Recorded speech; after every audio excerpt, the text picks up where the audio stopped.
bienvenue à toutes et à tous pour cette deuxième vidéo sur l'Ayurveda. Nous allons voir aujourd'hui la pratique de l'automassage des points marmains pour soulager la colère. Avant tout, je souhaitais me présenter, je m'appelle Pascal Manceau, je suis praticien en médecine ayurvédique depuis longtemps. Alors qu'est-ce que l'Ayurveda? L'Ayurveda, c'est en sanskrit, ça veut dire la science de la vie. Je dirais avant tout, c'est l'art de vivre sa vie de façon heureuse. C'est une pratique qui va soigner chaque personne de façon unique et l'approche de chaque individu est vue dans sa globalité. À savoir que la philosophie de cette pratique repose essentiellement sur le préventif. Le préventif, en lien étroit avec la nature, c'est de maintenir cet écosystème en bonne santé. Pour ce, nous allons mettre en place des protocoles alimentaires comme plutôt végétariens, des règles d'hygiène de vie, la pratique du yoga et de la méditation, des techniques aussi de purification, de façon à maintenir un corps en bonne santé. Et comme je disais, en lien étroit avec la nature. C'est important aussi, l'Ayurveda considère que notre système digestif est la base essentielle de notre santé. Je veux dire par là qu'un corps en bonne santé veut dire un système digestif en bonne santé. Nous savons à ce jour que grand nombre de pathologies et de douleurs et de souffrances sont liées à des problèmes digestifs.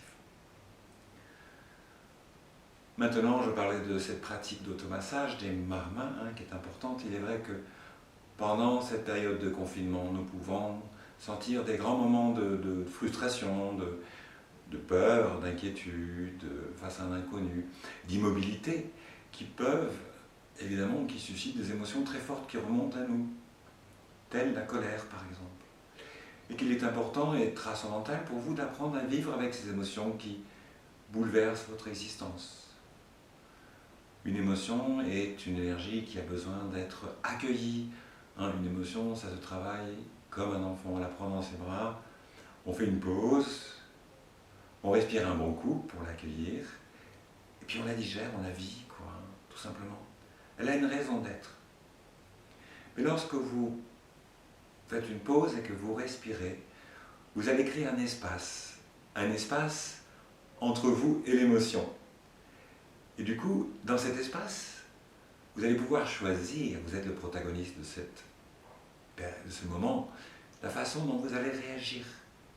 Et en fait, c'est ça qui est important, c'est votre façon de réagir.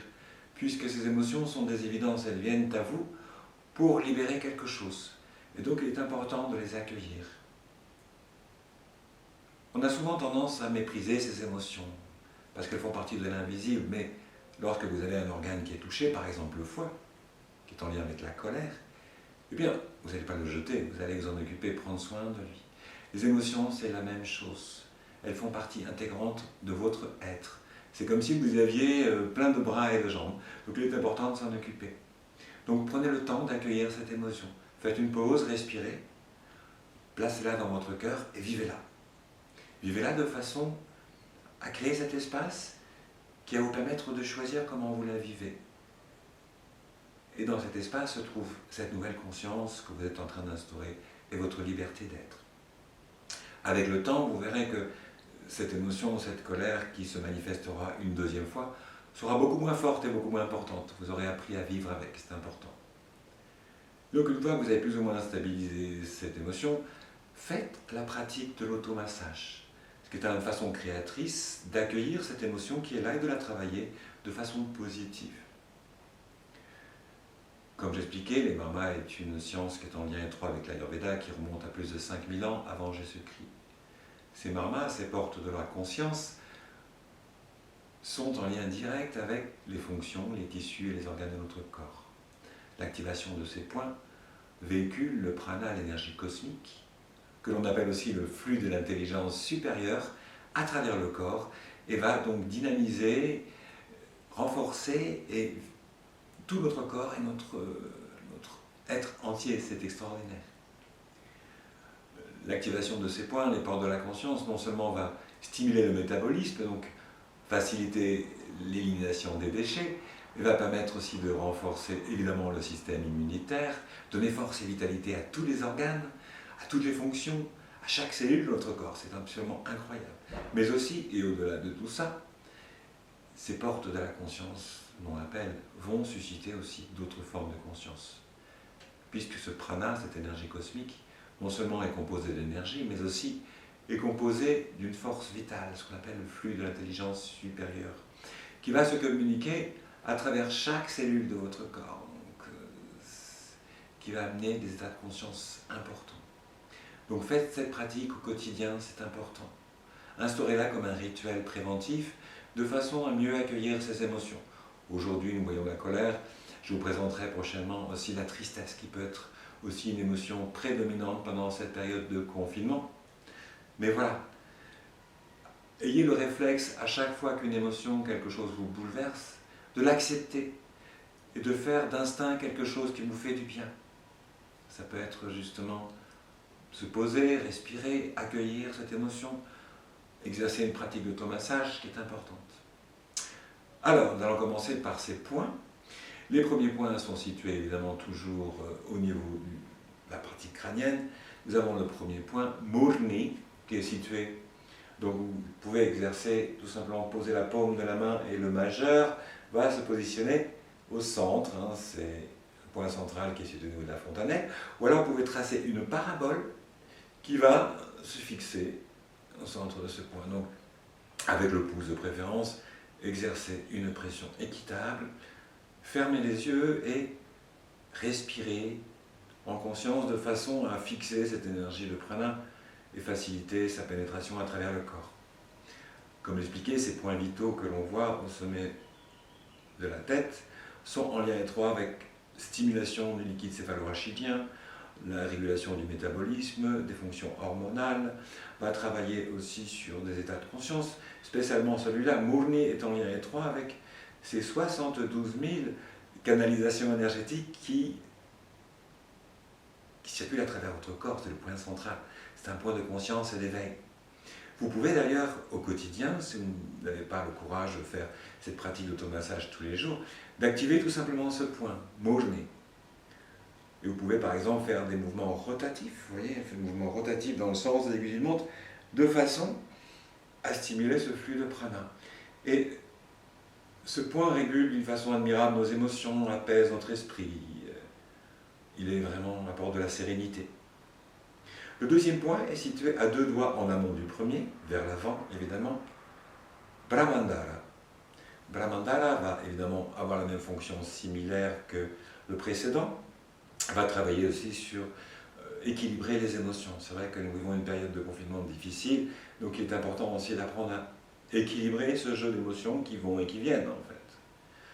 Si vous ressentez une douleur pendant l'activation de ces points, prenez patience, respirez doucement et laissez passer cette douleur qui va s'évanouir au fil du temps.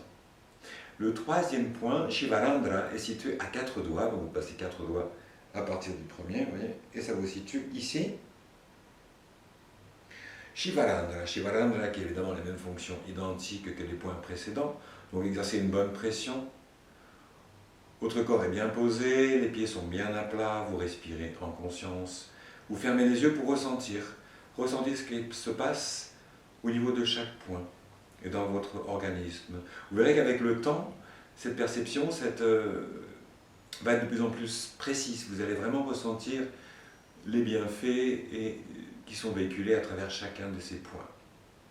Donc Shivarandra va travailler sur la même fonction identique, mais aussi va à deux fonctions aussi supplémentaires, va travailler sur tout ce qui est présence du mental, le stress, l'hypersensibilité, les angoisses, l'insécurité qu'on peut ressentir à ces moments donnés, nos peurs.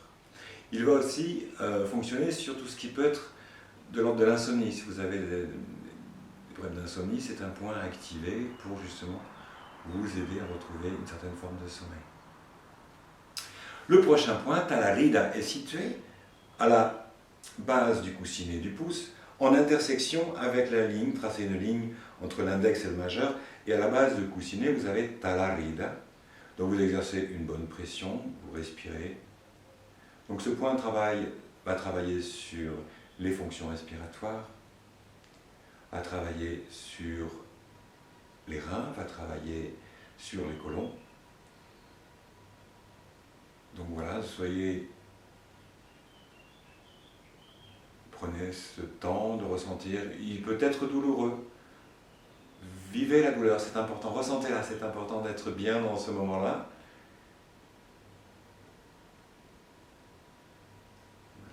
Le prochain point à l'identique, donc à la base du coussinet du pouce, en traçant une diagonale entre l'index et le majeur, à la base vous trouvez ce prochain point. Donc la même chose, on va travailler sur les fonctions vitales, les reins évidemment, on va travailler sur les fonctions respiratoires, les reins, on va travailler aussi sur les côlons descendants en l'occurrence, là, donc vous voyez, faites. Travailler sur les fonctions respiratoires, c'est important parce que c'est qu'on a besoin de stimuler les fonctions respiratoires. Lorsqu'on vit ces périodes de stress et d'angoisse, ou de peur, ou de colère, on a tendance à justement moins bien respirer, voire même des apnées. Donc c'est important, vraiment important, de stimuler les fonctions respiratoires. Voilà, très bien. Le prochain point est situé évidemment, faites tracer au centre de la voûte des côtes flottantes. On va travailler sur le foie. Donc vous allez, évidemment le foie est en lien direct avec la colère, évidemment, c'est un point vital. Donc je vous invite à tout simplement laisser le corps s'affaisser doucement sur ce doigt.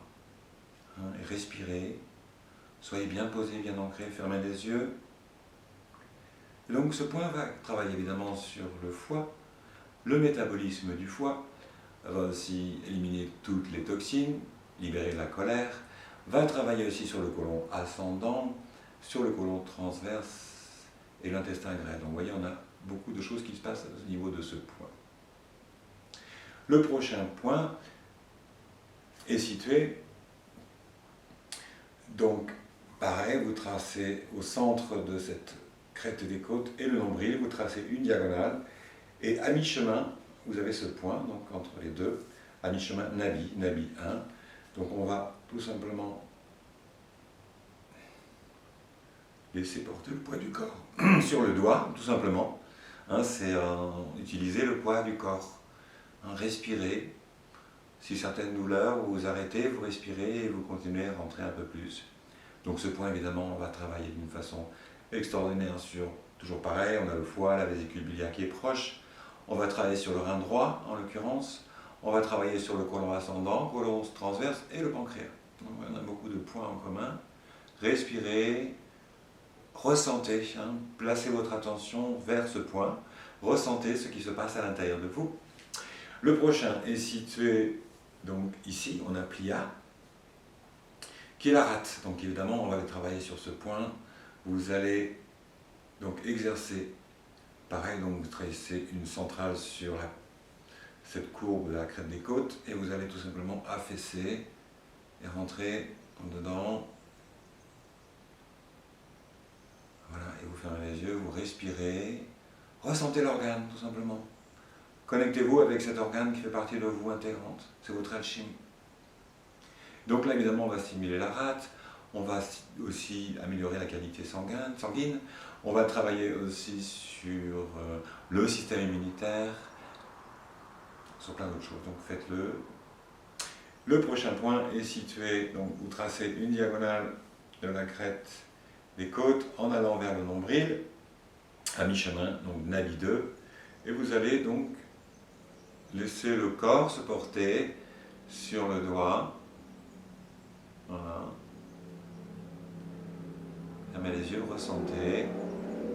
Donc là, on va travailler aussi en lien étroit avec la rate, le pancréas, travailler sur le côlon descendant, le côlon transverse.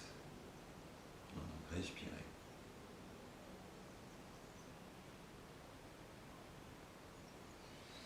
Le prochain point est situé sur entre la crête iliaque et le centre du nombril. Le nombril, vous faites tracer une diagonale et à mi-chemin, vous allez trouver Nabi 3. Donc vous allez tout simplement, la même chose, porter le poids du corps sur ce doigt. Respirez, respirez, détendez-vous, ressentez ce qui se passe à l'intérieur de vous, tout simplement. Donc ce point va travailler sur le côlon ascendant, on va travailler sur le système urinaire, sur tout ce qui est plancher pelvien. Et enfin, le dernier point se retrouve crête iliaque gauche, tracez une diagonale entre le nombril et cette crête iliaque au centre, et vous allez toucher ce quatrième nadi. Donc ce nadi, donc laissez le poids du corps se poser. Il a les mêmes fonctions que le précédent. On peut rajouter peut-être le stigmoïde qui est la prolongation du côlon, l'élimination des déchets. Donc voilà, tout simplement, posez ça. Une fois que vous avez fini cette séance, vous vous posez, fermez les yeux et vous allez respirer en conscience pendant 5 minutes. Respirer en conscience veut dire que vous prenez conscience que vous respirez, tout simplement. Donc vous allez inspirer en prenant conscience que vous respirez, expirer en prenant conscience. Je vous invite à dire mentalement pendant cette phase respiratoire de 5 minutes, de dire « j'inspire à l'inspire » et j'expire à l'expire, en fait, cette respiration en conscience. Faites-le pendant 5 bonnes minutes de façon à asseoir toutes ces énergies que l'on vient de véhiculer à travers le corps. Hein, c'est important donc de prendre le temps de recevoir. Hein, c'est important de prendre ce temps. On a toujours tendance à fonctionner dans l'urgence, mais le corps ne fonctionne pas dans l'urgence, notre être non plus. Et pendant cette période de confinement, on a le temps de faire les choses bien, quoi. Donc faites-le bien. Et une fois que vous avez fait cette 5 minutes de respiration, je vous invite à boire un grand verre d'eau et puis de faire quelque chose qui vous fait du bien. Il est vrai que nous vivons une période de confinement particulière où l'humanité a fait une pause. Et en même temps, nous sommes tous connectés, tous reliés. C'est un petit peu la crise de la main tendue où on a besoin d'être connectés les uns aux autres en dépit de cette interdiction de se toucher. Mais l'humanité est composée d'un collectif et aussi de la relation de chacun dans l'individu. Et cette pause, avec le monde extérieur, où tout s'arrête d'un coup au niveau global, nous invite à faire un travail sur soi. Toutes ces références et repères à l'extérieur s'évanouissent. Et du coup, on se retrouve plongé avec nous-mêmes. Et depuis que cette pause est instaurée sur la planète, eh bien, la nature reprend le dessus, c'est absolument extraordinaire. La pollution a diminué de 50%, les animaux reprennent leur espace vital. On a même vu à Cassis récemment des dauphins et des baleines, enfin c'est absolument extraordinaire, pour dire qu'en fait, la nature n'a pas besoin de nous pour vivre. On a besoin de la nature, c'est ça qui est incroyable, et souvent on l'oublie. Il est important de prendre conscience de ça, de prendre conscience que nous faisons partie de la nature. Comme l'expliquait l'Ayurveda, c'est aussi un travail de conscience de l'être en relation directe avec la nature. Nous faisons partie de cette planète, elle ne nous appartient pas. Et d'ailleurs, l'énergie vitale qu'on appelle le prana circule librement à travers les minéraux, à travers le monde végétal et le monde animal, sans penser en fait. Il est vrai que la condition humaine est dotée d'une pensée, ce qui est bien, mais elle peut être aussi une contrainte dans cette énergie vitale qui circule librement à travers tout être en fait. Et que c'est important de faire ce travail de conscience à l'intérieur de soi, et de savoir que tout a une raison d'être. Et à savoir aussi que l'univers fonctionne en étroite relation avec votre relation avec vous-même. C'est-à-dire, tout ce que vous faites de bon et de bien pour vous a un impact immédiat sur tous les écosystèmes qui gravitent autour de vous, que ce soit votre famille, que ce soit vos amis, que ce soit vos chéris, que ce soit vos collègues, et l'humanité entière, en fait, c'est incroyable. On est merveilleusement connectés, et on a oublié ce pouvoir de connexion. Et que l'univers fonctionne par rapport à cette évidence, et que si l'on veut que les choses changent à l'extérieur, il est important de changer les choses à l'intérieur de soi-même, de chacun. C'est la loi de l'univers. Et c'est incroyable, d'ailleurs on a cette responsabilité d'être bien et de se sentir bien parce que ça touche tout le monde. Donc je vous invite à faire ce beau travail sur vous-même, de nettoyer ces maisons intérieures, d'avoir le courage d'aller dans le plus profond de votre être, le plus obscur, le plus insignifiant, le plus mauvais peut-être, qui en fait n'est pas mauvais, il fait partie de vous. D'ailleurs, quand on tombe amoureux de quelqu'un, eh bien on accepte d'une façon inconditionnelle la personne telle qu'elle est, ses qualités, ses défauts, et en fait c'est ça, l'amour c'est inclus. C'est d'apprendre à vous aimer d'une façon inconditionnelle parce que tout est bien. et que ce côté insignifiant et sombre de vous est le plus beau aussi côté de vous. Parce que l'un ne fonctionne pas sans l'autre, c'est la loi de l'univers. Microcosme, macrocosme. Nous sommes une représentation de l'univers. Donc je vous invite à faire un beau travail sur vous, de prendre conscience de l'impact de vous à travers tout le monde, dans votre façon de penser, de parler, de vivre votre vie au quotidien. C'est important de comprendre ça, nous avons un pouvoir extraordinaire de transmission, nous sommes, et spécialement avec cette pandémie qui touche la planète, nous sommes profondément connectés, avec toutes les races et tous les peuples. Sur ce, je vous invite à vivre des belles choses, plein d'amour et de joie et de sérénité. Soyez dans la créativité. Et quand il y a des moments où vous n'êtes pas bien, que vous craquez, acceptez-le. Il m'arrive parfois des moments où je suis moins bien, mais donc je l'accepte. Je me pose, je respire cette émotion qui me déstabilise. Je l'accueille, je l'accepte. Et ensuite, je la digère, je l'assimile et elle se diffuse. Utilisez au quotidien cette pratique d'automassage. La conscience fonctionne aussi sur la régularité au quotidien. Il est important d'instaurer ces choses au quotidien parce que au fur et à mesure que vous les instaurez au quotidien, ça devient un moment une évidence. Une évidence comme marcher, comme manger, comme dormir, ce sont des évidences. On ne se pose pas de questions, elles sont intégrées. Plein de belles choses, plein de patience et plein de sérénité. Nous vivons une période qui est quand même merveilleuse pour l'humanité et pour tout le monde. Bien à vous et à très bientôt. Namasté.